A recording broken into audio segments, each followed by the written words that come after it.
Yes, my name is Ken Raffenetti. I'm a software developer at Argonne National Laboratory, working primarily on MPICH or MPICH, and I'm going to give an update on where we are with our UCX integration, things we're kind of working on, plans for how to kind of improve where we're at with UCX in MPICH. So just a couple of background slides that we put in a lot of our presentations about MPICH, just kind of what the project is about. So we aim to be the preferred MPI implementation on many of the top machines in the world. The machines in the top 500, the kind of upper end of that. And MPICH is kind of we see ourselves at the center of kind of an ecosystem where the team here at Argonne releases the core open source library that then gets taken by many of our partners in industry and academia and extend it for use on their particular systems or however they want to extend MPICH. For their use case, they are welcome to do so. It's literally licensed, so they can kind of take the code and do what they want with it. So, we work closely with teams at Intel and Mellanox, NVIDIA, Cray, HPE to kind of make sure that MPICH suits the needs of those implementations for use on large scale machines. So in this talk, this is not going to be too long, but maybe we'll get into some discussion on various topics. We'll see. This is really a rehash. I think I gave a talk like this 2 years ago at the UCF workshop. I think I missed last year on paternity leave, but where we are with our integration. If you were to check out or build MPICH from source today. What are kind of some of the pain points that we've experienced with UCX, both in the past, because some of these have been remedied, and then current pain points as well. What we're doing with how we're thinking about using the active message API in MPICH, and also this concept of using multiple VCIs, these things we call VCIs, virtual communication interfaces. How we're mapping those to the UCX API and the benefits we're seeing from that, and then we'll just wrap up with a couple of odds and ends that I put together while thinking through these topics. So again, more background as we jump into kind of status of UCX with MPICH. So I guess it's probably five plus years ago. We started on a redesign of what we call the device layer in MPICH that really is intended to be kind of the communication parts of MPI. Like above the device layer, we have kind of independent. We have the MPI APIs. We have various collective algorithms and other types of kind of independent code. And then below the device layer, we have kind of more, platform specific code. So we have what we call net mods or network modules. And so in the case of CH4, these APIs got, much more high level, much more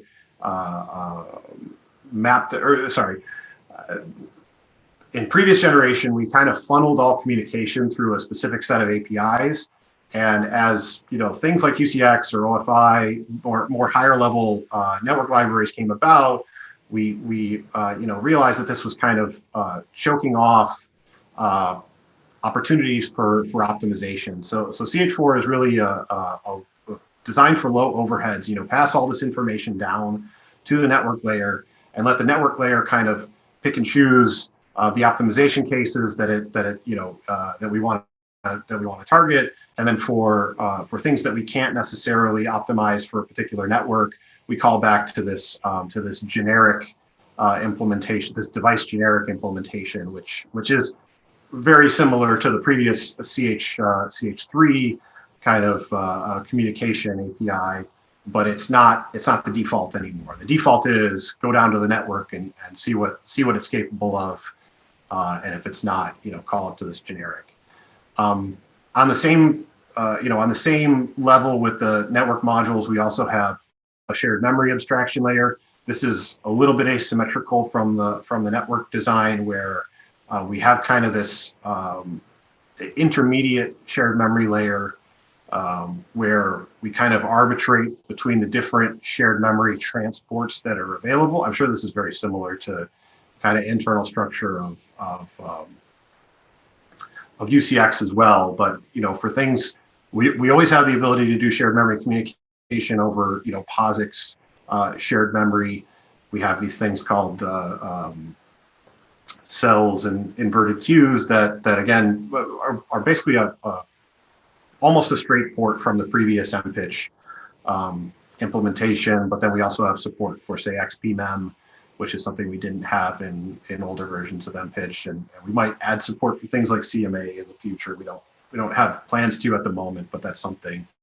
I think on the same token, we also have plans to do kind of GPU IPC type communication underneath this SHMEM layer as well. So that's kind of just a background of kind of the layered structure of MPICH today, and obviously we'll focus on what's going on here in the UCX layer. I should also mention that this SHMEM part is much more configurable today in MPI in MPICH, that it's not strictly required that shared memory support be available and always checked in the communication path. For instance, if you're doing a UCX build, you might not want to build this at all, and in fact we don't by default. Actually, I think we build it, but we don't enable it by default. So because UCX has well optimized shared memory capabilities, we can leverage those without paying a penalty for the checking in the MPICH side.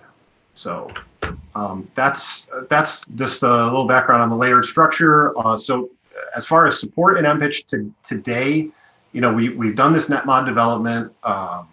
It was primarily done by the MPICH team with help from Tommy at Mellanox, now NVIDIA, I suppose.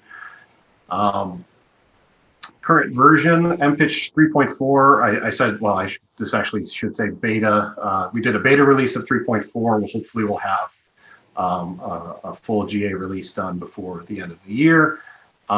This includes an embedded version of UCX version 1.9. So if your system doesn't have UCX available, or users don't necessarily know, how to install or build UCX on their own, MPICH will handle that for them. As far as the native path, so what we support, kind of natively with UCX. So point-to-point, tag, send, receive operations. We have heavily leveraged those APIs for point-to-point, MPI point-to-point communication. We support MPI RMA in the form of put and get for MPI windows that are created with the Win Create or Win Allocate APIs. Other window flavors, Win Create Dynamic and other things like that aren't currently supported with native UCX RMA. They punt back to the generic layer for now. we have support for atomics and a pull request. This has kind of development on this has kind of stalled out. I think Min C, who has worked on that in the past, intends to get back to it at some point, but at the moment it just kind of lives in a branch in her MPICH fork for now. Excuse me. So yeah, like I said, so native path, we kind of target, very common use cases, MPI point-to-point communication and RMA for put and get. Emulation path is, it punts back up to that, generic layer I talked about, generic implementation. for the moment, we still layer those, what we call CH4 or MPICH active messages over the UCX tagged API. I've worked on a prototype of using the UCP active message API, which I'll touch on a little bit later in the slides.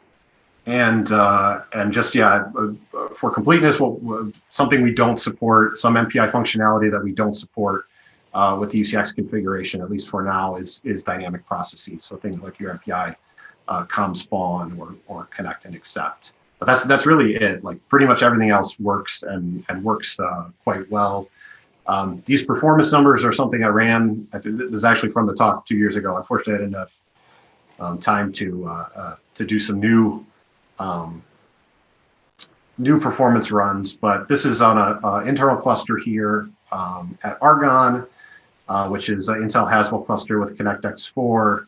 And so, like I said before, we see really good performance, kind of basically out of the box with MPICH plus UCX.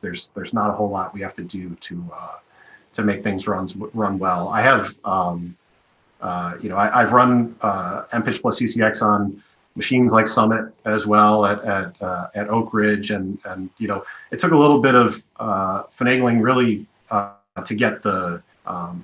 Actually, most of the work I had to do was figuring out how to get the job launched correctly, but the MPICH plus UCX worked, again, pretty much right out of the box there. There was not a lot we had to do to get things working well. So we're really pleased with that, and we recommend users who are using MPI, MPICH on InfiniBand that they should use the UCX configuration. Additionally, if they're using CUDA, if they have NVIDIA GPUs or AMD GPUs for that matter, we recommend UCX because it has the best capabilities for those platforms. So just touching on some pain points we've encountered in our integration. So this is something that again, this is kind of a past pain point, but it's still relevant because the code hasn't been updated in MPICH, at least in our main branch as of yet.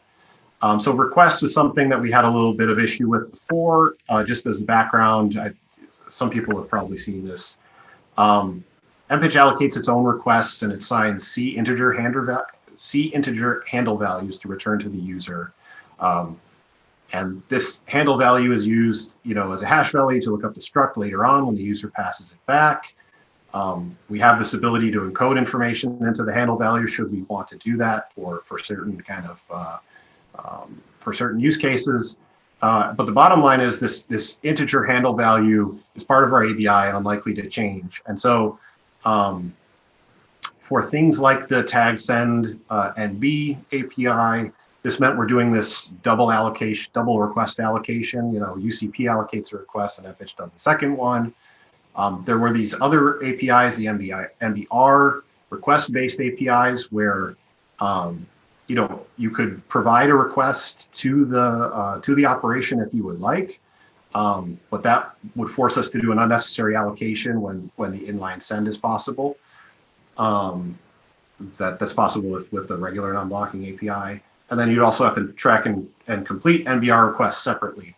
So we've been discussing this for years, and what has come about is these new Mbx interfaces, which are much more flexible. You could, theoretically get NBR-like functionality, but not lose some of the things like inline send and whatnot. So I played around with these a little bit, and so my experience with them is, tag send Mbx. For now, the version I have working with this, I'm not actually using this request field that was added, to allow us to provide a request when we want. And the reason I'm not using this is because I tried to use this force immediate completion flag that we added to the API. It was my idea. It was my fault. But when I tried it out, it didn't work as expected. The thing that I ran into is that when I called, force immediate completion, and I got back, no resources, then I would allocate a request and I would call the API again without the force immediate completion flag, and the operation might immediately complete. Sometimes it did, sometimes it didn't. And so it was a little, it ended up making the code really messy to try and handle, that scenario in both calls to the API. But then as I was, dwelling on this, I said, well, send request allocation wasn't really the issue. Because long ago, UCX would do a send request allocation, but then it might have also completed that send request in the background before you got to, before it returned it back to you. And this is still a case in the receive side, but not so much on the send side anymore. So the send path in MPICH is pretty clean, and the tags on Mbx API is good. It fits our needs, but I don't think it actually, this idea of force immediate completion didn't actually pan out the way I was thinking. So you can blame me for it being there, but I don't think we'd miss it if it left. I don't know if it's too late to address that at this point. On the receive side, though, there is a big improvement with the Mbx API. And again, it's not necessarily what I thought it was going to be. I'm not providing the request to UCP when I do a tag receive operation. The thing that's the major code improvement is this user data parameter to both the the receive operation and the callback function. This is kind of like a portals context or whatever. We've seen it before in network APIs, but the thing that this solved for us is that condition where, I've gotten a request back from UCP as part of my tag receive operation, but it's already been completed. But when the operation completed, it might not have had access to the MPICH request, which is, makes it so we have to handle this kind of split case where did the request complete before or after the do we complete the MPICH request during the completion callback, or do we, if we don't have access to it, we have to complete it separately? So that was a really kind of nasty case we had to resolve in the code, but the user data parameter solved this for us for now, and it's made the code much cleaner should we decide to integrate that. So that's a big benefit of the Mbx APIs. Another thing we had raised in the past, and I think there's been some ongoing work in the background for this, data types. In MPICH, we provide these fully generic pack-unpack function pointers when we have non-contiguous data types for tag send receive, but there's no kind of intermediate support. So it's either fully generic, it's contiguous, or fully generic. So in the background, I think Pavan was on the call earlier. I don't know if he still is, but MPICH has been working on this Yaxa data type library, which kind of abstracts out all of this MPI data type handling into a kind of a separate API. And I know that there's been kind of coinciding with that to some degree. There's been this data type working group in the UCX community that Pavan, I think, will talk about later in the week. So I'm not going to talk about that anymore here. It's just kind of a little bit of background for where we've been. So yeah, that's basically it for pain points. I mean, like I said, things work pretty well. There was just some kind of messy handling of requests and data types and stuff, but we're making good progress on that. The other thing that, so MPICH, as I mentioned before, we've been layering kind of active messages over the tagged API. This worked well, but it had some issues in terms of message matching overhead for so it was impeding on the native tag message path. Either we have to have some pre-posted active message buffers that then get checked for non-active message matches, which adds some overhead in, or we use like a probe operation or something in the progress function, which again just adds a bit of overhead for for applications that might not ever use that part of the library. So I played around with UCP AMSend NB, which is included in 1.9 release.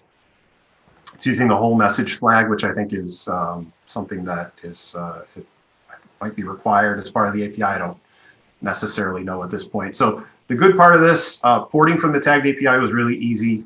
It was really straightforward. I kind of could crib from the UCP code pretty easily and see how to use the API. Like I said, it eliminates the matching overhead. The not so good. So data needs to be copied out of the the buffer on the receive side in order to access it correctly for alignment purposes. So obviously this is probably helped a lot by the new active message send API Mbx, which has a rendezvous capability. I guess one question I have for folks is, will the rendezvous capability, actually two questions. Does the AMSend MB today support GPU buffers, and will the rendezvous Mbx capability also support GPU or device buffers? Hi Ken, UCP AMSend NB doesn't support device buffers. Okay. And rendezvous is supposed to support it. Okay. Rendezvous protocol. It's not there yet, but it should be quite easy to implement. Okay. I guess that's kind of what I assumed. That would be great for MPICH, I believe, because we could support active messages that have data payloads on the device or are targeting device buffers. So that would be really great, I think. And I think it maps really well to our internal API. So I don't have any suggestions for ways to improve it at this point. I did run into a bug with the AM and send NB when running some tests on with the MPICH test suite. There seemed to be a bug with the self-transport. I don't have a small reproducer yet, but I know that if I did disable the self-transport, then all the tests would complete okay. But sending active messages to myself did seem to cause a bug in some instances. So I just have a few minutes left here. I wrote this as a pain point, but it's I guess what I'm looking for is some best practice here. So I've done a lot of work in prototyping over these new interfaces. What is the best way to integrate these into MPICH? Because some of them don't exist in versions, prior to, in the case of send receive Mbx, prior to version 1.7. And for instance, on machines we typically run on, we have a lot of CentOS 7 inside Argonne. They provide UCX 1.5.2. Obviously, we have the embedded version in MPICH, but I don't know if we can always count on users to be aware of that as an option. They may think they need to install UCX on their own. They might use YUM or apt or something like that. So I don't know. I'm just looking for best practice there on how to deal with this kind of version, API versions. We don't have to answer this now. I can cover the last few things in my slides. So in OpenMPI, we support all the possibilities. I mean, we didn't just remove the code which use the older ones. So if the users is combined with older version, they will have a lower performance. Yeah. Maybe in case of MPICH, you have another option that if the version embedded inside MPICH is newer than the one installed in the system, maybe you'd like to prefer to use the embedded version. Yeah. Yeah, I was afraid of I'm reluctant to support all those versions just to maintain all of that code and try and test it and verify it. So yeah, that's one thing we could do is at least at configure time to detect the version and prefer the embedded one if it's not new enough. So anyway, that's something we can look at. And then the other thing I want to touch on with, things that are ongoing inside MPICH. So we have this, ongoing work to improve support for MPI thread multiple. And so the concept we've implemented to do that is this VCI, or virtual communication interface, inside MPICH. So it's an abstract object that then we can map to, resources on, your NIC or something like that.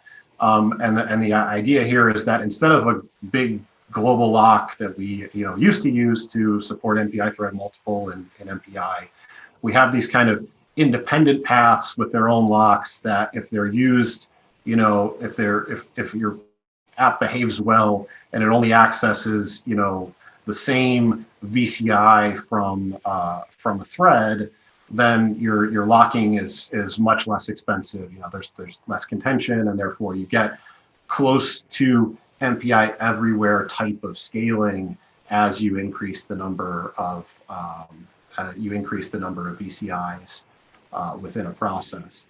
And so the way we do this is we map our VCIs to UCX workers. These are the changes we had to make for the threading model for those workers, or maybe these are just the ways we set up those workers for the threading model that we implement. We do have to allocate quite a few. We have to. So we have both a local and a remote VCI for every rank, every peer that you communicate with, and then these local and remote VCIs will get selected based on some scheme that you can choose either by environment variable with MPICH or what have you. So you can map VCIs to communicator. You can map VCIs to you could round robin them for the ranks in common world or something like that. It's very flexible and configurable. So that's the way it works.